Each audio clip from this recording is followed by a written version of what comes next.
Howdy.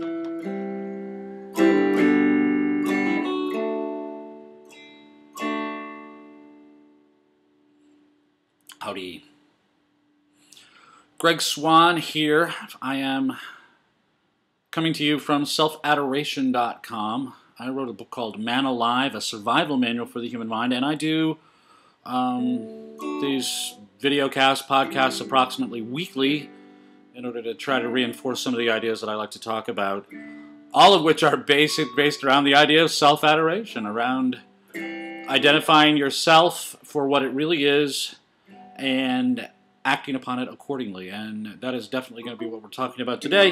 And just to kind of mix things up, I thought I would recite a poem. I posted about poetry today, about poetry and precision in writing, precision in thinking, really. And I'd like to recite a poem that I think is particularly beautiful, just as a way of introducing the idea of ideas. So indulge me if you would. She walks in beauty like the night, of cloudless climes and starry skies, and all that's best of dark and bright meet in her aspect and her eyes, thus mellowed to that tender light which heaven to gaudy day denies. There's more to it, but that's enough. That's Byron wrote that, Lord Byron, and I make great fun of Byron in other circumstances because of his outsized romanticism. But my question for the moment is, where the hell did that poem come from? Where did that come from? I wrote this week very briefly about the inanities of a popular science writer named Sam Harris, and I didn't deal with this directly, but at some point I might, particularly if someone compensates me for doing it, because I have no real there's no benefit to me to doing it. But Mr. Harris wrote a book called Free Will, which is actually misnamed. The book isn't about free will. The book is about contending that free will is an illusion. Illusion, in other words, an illusory phenomenon, which of course is completely ridiculous, a completely ridiculous thing for an academic to say. Harris isn't really an academic. He's kind of a fringe academic. He has 2 PhDs, but he doesn't work in academia. He works in hustling people out of their money by selling them popular science books. And the fact that he's in the business of hustling people out of their money tells you that he does not believe free will is an illusion. To the contrary, his income, his livelihood, his very existence depends on free will, as does yours, of course, as does everyone's, because free will is how human beings survive. And incidentally, will is how organisms survive. Organisms don't have free will because they can't conceptualize. The conceptualization is what makes free will free, the ability to consider every possible alternative and choose among them. And animals do not have that, but definitely if you doubt that your dog is willful, then just put him on a lead and then take him out and find a cat or another dog or someone who's handing out Cheerios. And your dog will illustrate for you that your dog is quite willful and that this behavior is not in any way explicable in purely mechanistic terms, and the attempt even to do it is ridiculous. It's absurd. I've talked about this before, that no matter what academics say, they will always have locks on their doors, they will always have luggage tags, they will always anticipate that other people's behavior is subject to persuasion, and because they're doing that, they're telling you that they don't believe the theories that they propound, that whatever reason they have for saying what they say, it's applicable only within that context. Just as we've talked before about M theory, string theory, the multiverse theory of astrophysics, insisting that there are 10 to the 500th power universes. Well, no one actually believes that. Obviously, no one believes that. And it may be a useful surmise in certain mathematical formulations, but as soon as you walk away from the whiteboard, you forget all about it. No one actually lives that way. Nobody says, oh, there's no reason for me to drive safely on the way home because even if I perish in this universe, I'll continue to exist in all the other universes. No one says that. No one behaves that way. And the things that you must believe, the things that you must act upon in order to remain alive, these things are true.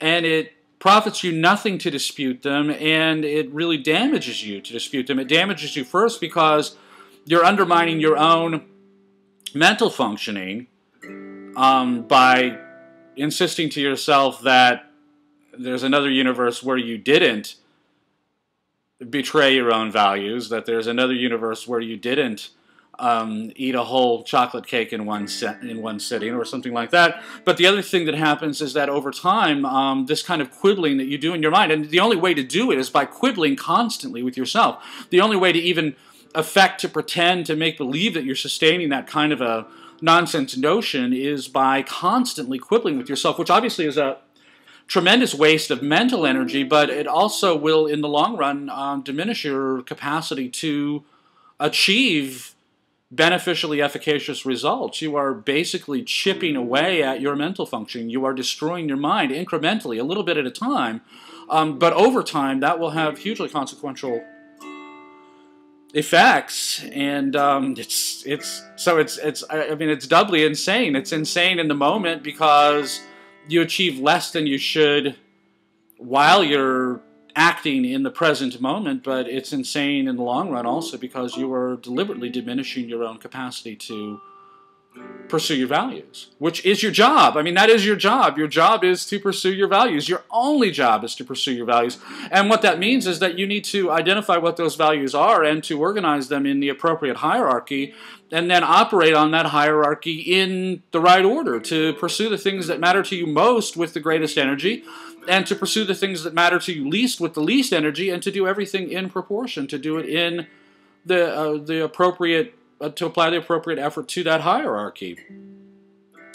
And as I say, nobody actually believes this. There are 1,000,001 different arguments for why human behavior is determined, and all of them are absurd. All of them are completely insane. And I will illustrate this in a way that I think is very funny. I talked about this in Man Alive in the book, that human beings, if they wanted to, could create a star. A star is a gravitational mass. That's all it really is. It's a significant gravitational mass significant enough that the force of gravity acts upon the matter making up that celestial body with such an intensity that the force of gravity is so intense that fusion occurs, that things are being forced in upon each other at such a high gravitation that fusion occurs. And so we could take, for instance, Jupiter, and we could go gather up everything that we can find in the immediate neighborhood, and maybe there's not enough in the neighborhood of Sol. We might have to go to other star systems and gather up garbage. Well, we can just go gather up garbage, you know, stray planets and moons and asteroids and comets and things like that. Just gather up all the garbage we can find in the neighborhood and throw it all at Jupiter, and if we get enough stuff and throw it all at Jupiter, we will have created a star. Well, one of the most important arguments, going back to Newton, one of the most important arguments of determinism is watchwork determinism, that the kind of causality that we associate with domino displays, where you organize 2,000 dominoes in some elaborate pattern and then you flick one and all the rest fall down in sequence. This is our way of understanding Newtonian causality, Newtonian physics. And the watchwork causality argument is that the entire universe is a watchwork, and that once the first domino is flicked, everything else is a necessary consequence, including this video, mind you, including me playing the guitar badly and reciting Byron, and including the poem by Byron. Byron's poem, She Walks in Beauty Like the Night, was baked in the cake from the origin of the universe. One of the most wonderful things you can do if you really pay attention to what academics say is that in very short order you can get them to the point where they say something that's completely absurd, that's completely nonsensical. To say that She Walks in Beauty Like the Night was baked in the cake from the origin of the universe is completely absurd. Where did it come from? I don't know. I mean, I've written many poems, I've written many short stories, I've written a whole lot of art in my life, I've written a lot of philosophy, I've thought of a whole lot of really bizarre ideas, and we're coming back to it in astrophysics. I've thought of a lot of really amazingly bizarre ideas, and where do they come from? I think about things, and how lucky am I to be able to think about things? Well, I'm extremely lucky, but to argue that all of this is a foregone conclusion from the birth of the universe is completely absurd. So, and that's what's interesting about this, is that we collect all this space junk and throw it at Jupiter, and boom, suddenly we're in a double star system. We have two stars in the system. There's Sol in the middle, and everything else is spinning around it, including this brand new star that is in the orbit where Jupiter used to be. And obviously we shouldn't do this because it would result in a massive increase in the amount of insolation, the amount of sunlight that hits the Earth, and that would, you want to talk about global warming, that would really warm things up fairly quickly, only obviously periodically, because at some points we'd be very far away from this new star, and at some points we'd be very close to it and really hot as a consequence. But even better than that, I will give you an even better one than that, is that, you know, now that we've established this technology for accumulating space junk and throwing it at a target, we could go this all one better and accumulate more and more and more space junk and throw it all at the same target, and eventually we would create a black hole, because that's what a black hole is. It's just a gravitational mass. It is a tremendous point source of gravitational energy, meaning a whole bunch of stuff compressed into one tiny little spot, and the more stuff you throw at it, the more stuff you can throw at it, because its own gravitation will start to attract everything in the neighborhood, and obviously we'd have to be very careful about that not to get sucked into it, because the laws of physics that govern black holes say that once you're in, you never come out. It is the Roach Motel of the universe. But, you know, the center of every galaxy is a black hole, and we could put a second black hole into the Milky Way, and we can have the Milky Way tearing itself apart in two different places.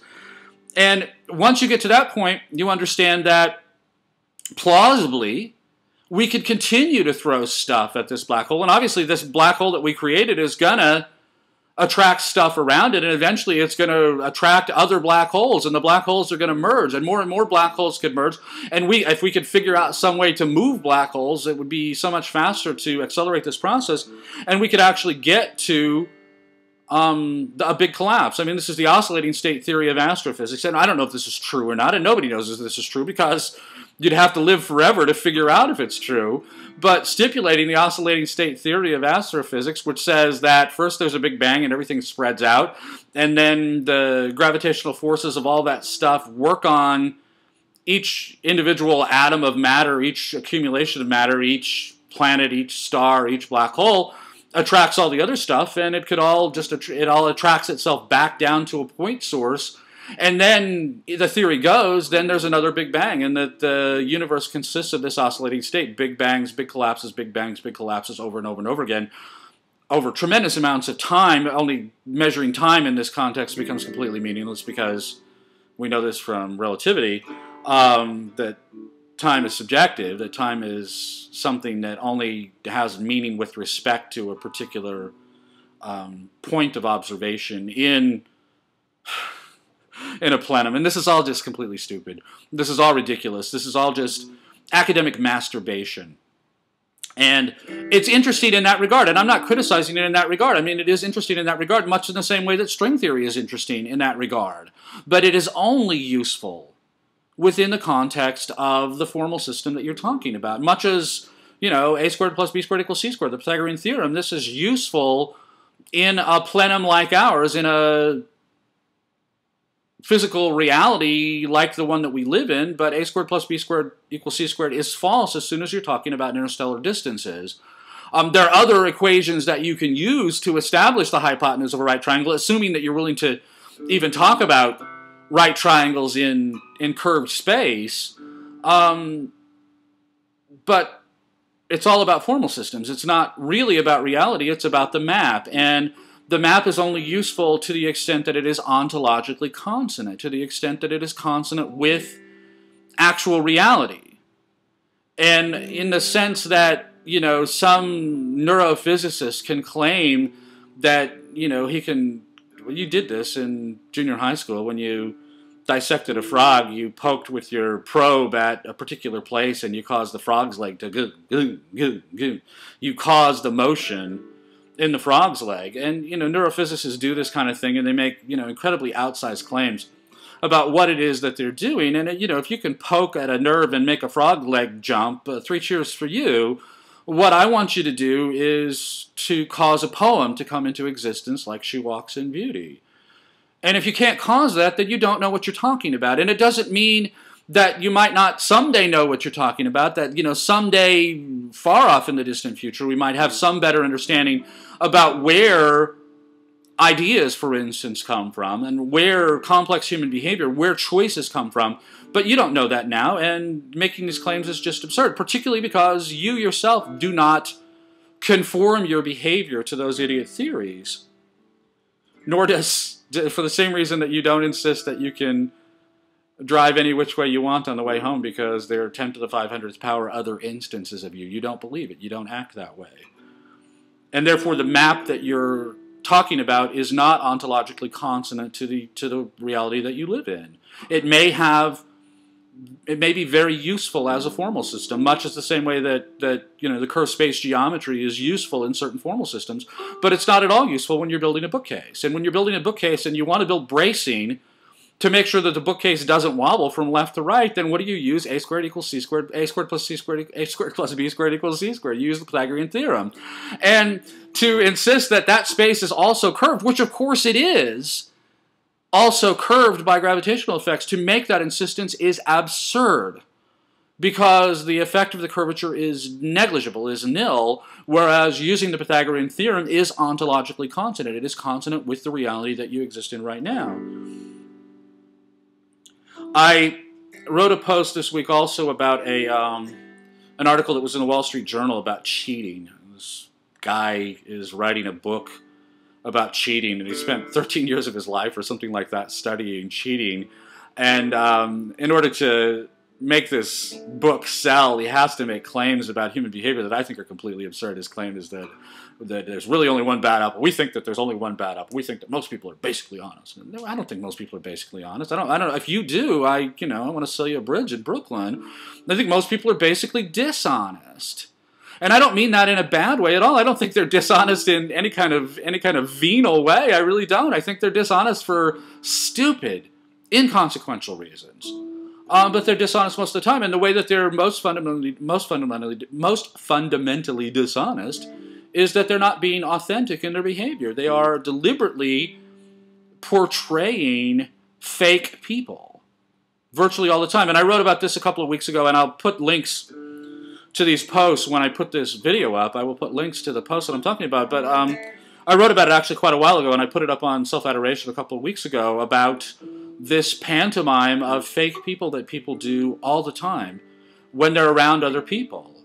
That they're very, very rarely do you meet someone who is truly authentic in their behavior among other people, and instead what you get are people who are putting on a show of one kind or another all the time. This is what Ayn Rand was talking about when she talked about second-handers and kind of Peter Keating syndrome. She wrote, the Peter Keatings and all of the other dishonest people in the Fountainhead she wrote as real monsters, but ordinary people are not real monsters. They're really decent people. They're really fundamentally good people who think that they have to put on these stupid displays for other people in order to get permission to exist at all, which is really sad. It's really tragic. It's a tragic, tragic thing.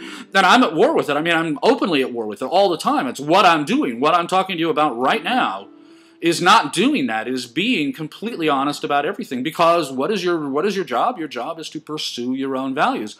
And when you are putting on these fake displays, what you are doing is frustrating your own values. You are betraying your own values. And I want you to stop that.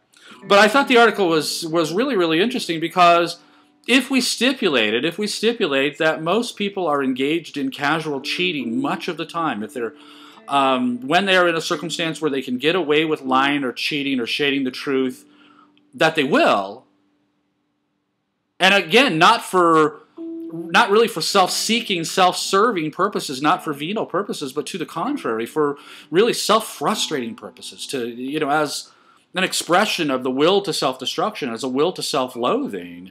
If we stipulate that that's true, then all of the social sciences are false. Necessarily. I mean, number one, if we stipulate that it's true, that people are lying and cheating all the time, the whole argument that free will is an illusion goes right out the window. If people are engaged in deceptive behavior or voluntarily engaged in truthful behavior, either way, the voluntary nature of the behavior says free will is real. It is a real phenomenon. However it exists, and I don't need to explain how it exists in order to acknowledge that it does exist, but if people are capable of deception, if they're capable of guile, they can only be capable of guile because the will is free. We are not automatons. We are not robots. We are not software. We are not you know, dominoes, one tripping over the next with no ability to pursue certain behaviors and avoid others. If we are capable of controlling our behavior at all, then we're capable of controlling our behavior. And obviously everyone believes this, no one doubts it, and that's why, I mean, it's just absurd to even argue the subject of free will as an illusion, because the fact of argument itself implies if I argue that free will is an illusion or if I argue that free will is real, either way, I am insisting that I can change your point of view. I can persuade you. I can say that I have become persuaded, I have been persuaded of my point of view, and I can offer my reasons for having been persuaded, and I can say, taking account of my reasons, don't you agree? And as soon as I say anything at all like that, buy this product, do this, don't do that, can't you read the signs? As soon as I say anything at all like that, I am admitting that I believe in free will.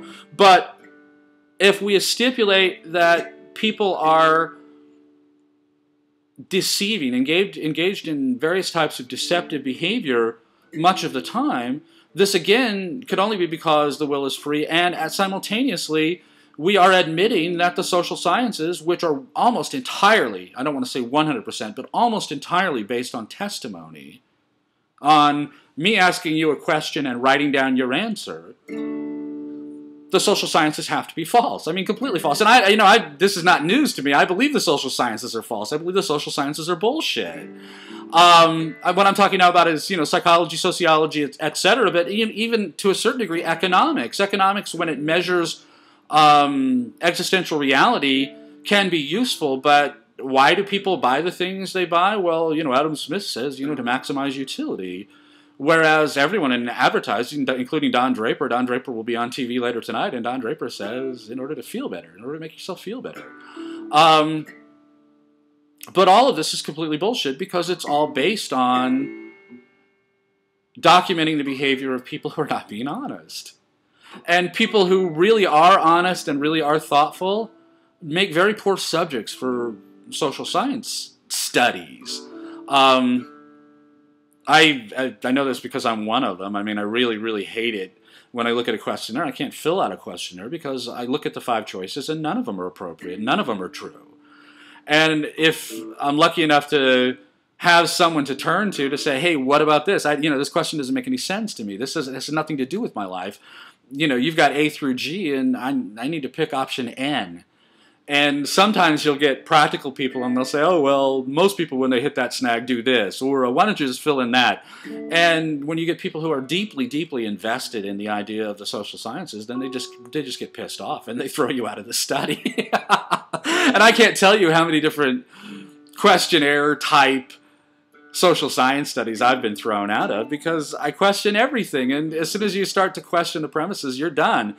If you remember your days in high school and college, you will have been in situations where you had these kind of questionnaire things. And the other way that they did it a lot, especially in high school, at least my high school, was they would put us all in the cafeteria, throw 3,000 kids into the cafeteria all at once and have us seated at the little round cafeteria tables where we would sit with our friends, of course, and they would hand out the questionnaires, and we would sit there and bullshit with each other and make things up and just tell lies incessantly. So we're getting these, these questionnaires designed to determine our sexual behavior, our alcohol, drug abuse, or the armed services vocational aptitude battery. It didn't really matter. There were a zillion of these things. This is what public schools exist to provide a means to pay school teachers for teaching as little school as possible. And doing these questionnaires was a good way for the teachers to take half a day off. And it was a good way for students to have a whole lot of fun because we would just sit together and invent lies. And then the questionnaires would be picked up and someone somewhere was being paid to tabulate all the answers. And they would produce a report and the report would show up in the newspaper. And Mom and Dad would read the newspaper and debate the very serious situation where children in our high schools are having sex 3 and 4 times a day. And it's all just bullshit. It is just complete bullshit. It's completely useless. The interesting thing is that if you point your mind away from all of this stupidity and operate on yourself, on your body, on your values, on your surroundings, on your circumstances, if you operate on those things as they really are, Not as you lie to yourself about them, and not as other people lie to you about them, and not as other people try to get you to lie to yourself about them. But if you operate on your life the way it really is, everything gets better. Everything gets better. This is the idea of splendor. This is what when I'm talking about splendor, that's what I mean. What I mean is acting in an ontologically consonant way on your life and values. That's all it really is that if you operate on your life and values in consonance with your actual existence, the way things really work, and not the way that some idiot theorist or some theologian or some newspaper reporter or some politician or some liar, including you, insist that the universe must be this and must be that. If you operate on the universe the way that it really is, then your life will get better and better. And this is, I don't need to tell you this. This is not news to you. You've known this all your life. You've known it since you were 5 years old. You've known it since you woke up in father time. You've known how the universe really works, and you have spent much of your life trying to lie to yourself about it. This is true. Don't deny it. I know it's for real. Here's how I know I'm just like you. I'm really no different from you. The difference between me and you really is that I think about crap that nobody else wants to think about, and I talk about things that nobody wants to hear about. But that's really the difference. And I know that this is true because I've done it. I've lived it. I've been through it a zillion times. I mean, basically everything that I write consists of documentation of my past errors. And I don't absolve myself of anything. To the contrary, I know how much of my life I've wasted, how much of my time I've wasted. And because of that, I know how much of your life and your time that you've wasted, how many of your values you have destroyed, damaged, renounced, sacrificed, foregone in order to tell yourself lies. And that's what really matters. The fact that somebody cheats on some test that some academic hands out, or somebody, tells lies in order to get some cheesy little advantage to collect $2.50 instead of $2. That doesn't really mean anything. I mean, these things do have consequences, and they're bad, and you should fix them if you can. But it's the underlying lies, the lies that you tell to yourself that matter, the lies that are precedent, that are necessarily precedent to you doing something like that, where you're cheating someone else or deceiving someone else, trying to achieve some advantage that is not rightfully yours, trying to avoid some justice that really should befall you, or trying to cheat someone else out of something that really does belong to them, whether you get it or not, which is like, doubly sick. It's sick enough to steal somebody else's ice cream, but sicker than that is, just destroying somebody else's ice cream so that they don't get it. You have no advantage whatever in that. And I'm not saying that deceptively pursuing your own advantage is morally superior to simply destroying somebody else's advantage, but it is sicker. There is a level of evil that is achieved by that sort of behavior. And all of this stuff, again, I know you've done it. I know you've done it because everybody's done it. But it will not advance your own interests. It will not enable you to change your life in a way that you want it to change. And, there's the other end of this is that people, you can't, there's so many things that you just can't change. That's true. You can't change your height. You can change your weight. And if you insist that you can change your height, you're wrong. This is factually incorrect. It is ontologically incorrect. You are operating on a false ontology, and obviously nobody does that, but people do make absurd claims about things that they insist that they can do, that they cannot do, physically cannot do. But you can change your weight, and you can change the state of your knowledge, and you can learn how to play a musical instrument, and you can improve your relationships with other people, and you can work harder. You can improve your circumstances. Everything that is subject to your choice is subject to better choices. You can choose better going forward. You can't change the past. You can't undo the mistakes that you've made in the past, and you can do what you can to correct the most gross consequences of mistakes that you made in the past, but for the most part you can't undo those things. But what you can do is you can do better in the future. And if you insist, free will is an illusion, you're making war on your future efficacy. And you know it's false. You know it's false because, number one, you've seen yourself improve your own circumstances many times in the past, and you've definitely seen other people do it, and you certainly have been very forthcoming in your excoriations of other people to get them to improve their behavior. There's nobody's behavior that's so much in need of improvement as the other guys. But you certainly can change your circumstances. You can change your behavior. And it means, changing your behavior in the instant matter, but it also means, generating new habits of behavior, but also new habits of mind. And none of this is easy, and none of it is fast, and none of it is free, but it is all definitely doable. And this is ontologically consonant. This is consonant with your life the way it really exists.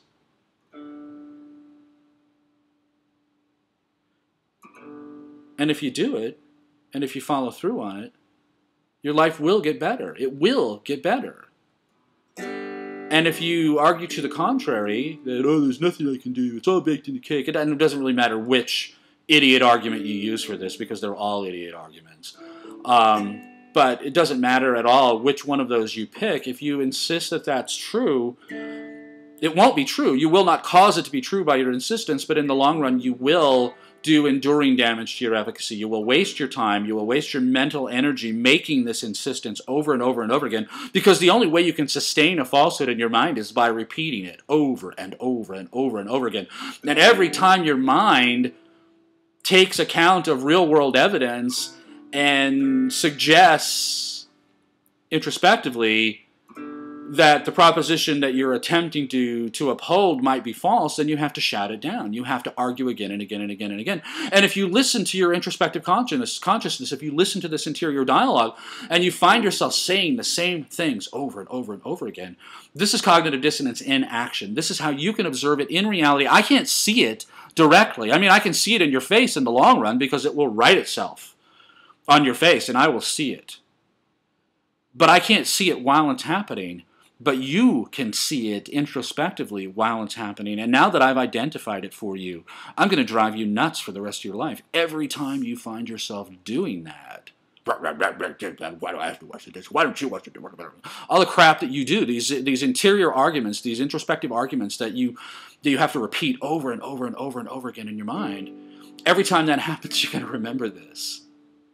And I'm going to be in your head forever.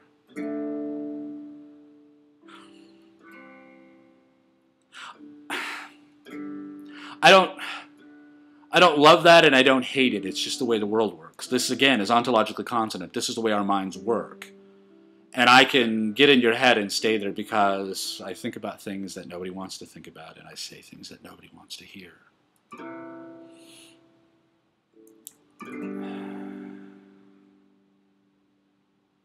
That sort of interior dialogue, that sort of cognitive dissonance, that is the path to squalor. That the path to splendor consists of identifying your true nature, identifying the true nature of the universe, and pursuing your values appropriately in the appropriate hierarchy. That is how you achieve splendor, is by doing the things that you know you should do. That's how you do it. And squalor is the exact opposite of splendor, and the way that you achieve squalor is by not doing the things that you know you should do. And this particular little video, I'm about 33 minutes, I'll be 35 minutes by the time I'm done. This particular video is kind of a pocket illustration of both processes. And this is ontology as it really applies to human life. That 10 to the 500th power universes works well in equations, it doesn't work well in real life. Arguing that free will is an illusion may have some validity, some value. In the laboratory, it has no value whatever in real life. And this is the way that real life works. This is the way that human life works. This is an ontologically consonant teleology. And the way that you express that, I say this in Man Alive, the way that you express that in the briefest possible form, 3 little words: love yourself. My name is Greg Swann. I wrote a book called Man Alive, a survival manual for the human mind. I run a website called selfadoration.com. I encourage you to go there. There's tons of stuff to read there, including the book. And I encourage you to act upon yourself, upon your loved ones, upon your work, upon your life, upon the universe. Act upon all of those things as they really are. And if you do, you will achieve splendor. And if you don't, you will achieve squalor. And I think that's a fate to be avoided. Avoiding squalor certainly is something that you should make an effort to do, but pursuing splendor by contrast is the most amazingly wonderful thing that you can do. It's possible only to you as a human being. No other organism can do this. You can live a life that is as worthy of being worshipped as you have always insisted that gods are worthy of being worshipped. Only you can have this in real life. You can have this in your own life. And all you have to do is act upon reality as it really exists. Bless you. Thank you so much for your time. Thank you for your indulgence. I know that I put people through it. I am a painful experience. And I'm very grateful to you for giving me your attention. You have yourself a wonderful day today and every day. Thank you.